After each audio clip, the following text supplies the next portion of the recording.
Ahora vamos a ver específicamente las tablas y gráficos. Habíamos visto que los tipos de soporte eran enunciados, tablas y gráficos.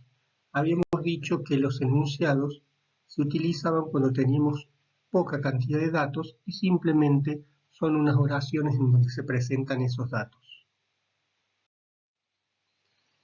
Las tablas tienen varios elementos que nosotros tenemos que tener en cuenta y que son importantes reconocer y también ponerlos cuando nosotros confeccionamos una tabla. El título es lo que nosotros nos presenta la tabla, nos dice no solamente de qué se trata, sino cómo están expresados los datos. El encabezamiento es lo que a nosotros nos dice qué es lo que contiene cada una de las columnas. Luego tenemos los conceptos, que son el nombre del dato, o sea, normalmente están expresados en la primera columna y nos dicen, si, en caso que ese dato sea cualitativo, ahí está la cualidad, si es cuantitativo está el número, y es el dato que luego nosotros veremos en la parte del cuerpo de la tabla, cuántas veces se repite cada uno de esos datos a través de la frecuencia, que es lo que nos va a mostrar en el cuerpo de la tabla. Al pie siempre o puede haber una información que es muy importante. Puede ser alguna información general o la fuente. La fuente es muy importante porque nos va a decir qué tan confiable es la información que tenemos en la tabla. Si nosotros no tenemos la fuente en la tabla, todos los resultados que nosotros tengamos en la tabla, todos los valores, no nos van a servir para llegar a ninguna conclusión porque no sabemos qué tan confiables son. Tengo distintos tipos de gráficos. El primer gráfico que vamos a analizar es el histograma de frecuencia. ¿Qué es un histograma de frecuencia? Es lo que se conoce como gráfico de barra.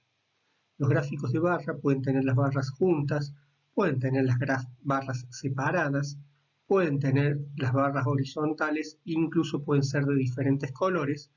Simplemente son barras presentadas en un gráfico. No me importa, lo que pueden ver en algunos libros, de cuáles son las técnicas de confección de estos histogramas de frecuencia o gráficos de barra. Lo que me importa es que los puedan reconocer y que puedan graficar de alguna de las formas estas frecuencias, que pueden ser tanto las frecuencias relativas, absolutas o acumuladas, ya que el histograma de frecuencias me sirve para graficar cualquier frecuencia.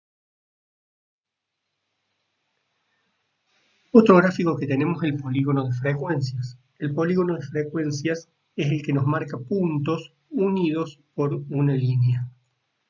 Puntos pueden ser de colores, puedo tener incluso más de una línea dentro del mismo gráfico, marcándome diferentes cosas, y en algunos casos se unen esas líneas hacia el eje de las X para que yo pueda ver bien el dato, siempre y cuando no me confunda con un histograma de frecuencia. Otro gráfico es el diagrama de Pareto. El diagrama de Pareto parte de la lógica de Pareto, que me dice que yo tengo que poner al principio lo que es más importante, es decir, darle más importancia a lo que tiene en este caso mayor frecuencia. De esta forma, el diagrama de Pareto no va a tener los valores ordenados según su orden del valor del dato, sino que van a estar ordenados desde el de mayor frecuencia al de menor frecuencia. Obviamente que en estos gráficos no tiene ningún sentido hacerlo para frecuencias acumuladas. Únicamente puedo graficar frecuencias absolutas o frecuencias relativas sin acumular. En algunos casos se pone una línea con las frecuencias acumuladas para acompañar el gráfico y yo pueda ver qué tan importante es esa parte que yo pongo primero en el total. Obviamente que esta acumulación no corresponde a la frecuencia acumulada que nosotros habíamos hecho con los datos ordenados. Esta es una nueva frecuencia acumulada que se acumula a partir de el orden de los datos planteados para hacer el diagrama de Pareto. También se pueden hacer la gráfica en colores y agregar esa línea también con colores, cumpliendo la misma lógica. Otro gráfico que tenemos es el gráfico de ojiva. El gráfico de ojiva básicamente es un polígono de frecuencias acumulado. Cuando yo digo un gráfico de ojiva, estoy diciendo que es un gráfico en el cual yo puedo representar únicamente cualquiera de las frecuencias acumuladas. Puede ser la frecuencia absoluta acumulada, la relativa acumulada o la porcentual acumulada. Pero solamente esas tres frecuencias son las que yo puedo representar en este gráfico. Este gráfico lo que tiene siempre va a ir subiendo, puede presentar alguna meseta, o sea, si en algún valor no acumulo nada, ser más plano, pero lo que nunca puede hacer es bajar en algún momento. Si yo tengo un gráfico de ojiva que en algún momento baja, quiere decir que yo no ordené adecuadamente los valores antes de hacer el gráfico. Como yo trabajo con frecuencia acumulada, los datos tienen que estar correctamente ordenados para su cálculo y recién ahí voy a poder hacer un gráfico de ojiva. Otro gráfico que tengo es la barra porcentual. La diferencia que tengo con el gráfico de barras que habíamos visto es que tengo barras, pero que tienen marcada cierta participación de los datos, o sea, la frecuencia de los datos dentro de la barra. Puedo tener una combinación de los gráficos donde tengo el total y tengo la participación. Normalmente la barra porcentual se utiliza para calcular, por ejemplo, los mismos datos sacados en 2 periodos de tiempo. Y de esta forma puedo tener en cuenta el total y también la participación. También pueden hacerse horizontales de cualquiera de las dos formas. Otro gráfico que tengo es el círculo radiado. El círculo radiado es lo que nosotros conocemos como gráfico de torta.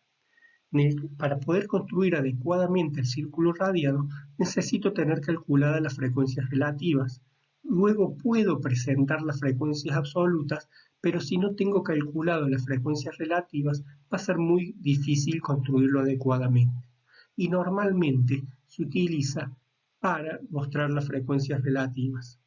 Puede ser en 3D, le puedo agregar toda la información que yo considere, pero siempre lo que voy a tener que tener en cuenta es lo que les dije anteriormente, de tener calculado la frecuencia relativa para poder construirlo. Y con esto ponemos fin a tablas y gráficos. Fíjense que lo que más me importa de este tema es que entiendan que ciertas frecuencias sirven para hacer ciertos gráficos y ciertos gráficos pueden ser graficados solamente con ciertas frecuencias, o sea, qué correspondencia hay entre gráficos y frecuencias. El detalle de cómo construirlos no me importa tan detalladamente porque lo pueden hacer a través de alguna herramienta informática, como el Excel, por ejemplo, que se los hace rápidamente, pero el Excel les va a graficar lo que ustedes le digan. Si ustedes le dicen al Excel que haga un gráfico, un diagrama de Pareto con unas frecuencias acumuladas, el Excel lo va a hacer y el resultado obtenido no va a servir para nada. Entonces ustedes tienen que tener claro que si tengo que hacer un diagrama de Pareto, lo voy a hacer únicamente con frecuencias no acumuladas. Y así para cada uno de los tipos de gráficos y para cada uno de los tipos de frecuencias. Ahora presten atención a los próximos videos que vayan saliendo de los siguientes temas.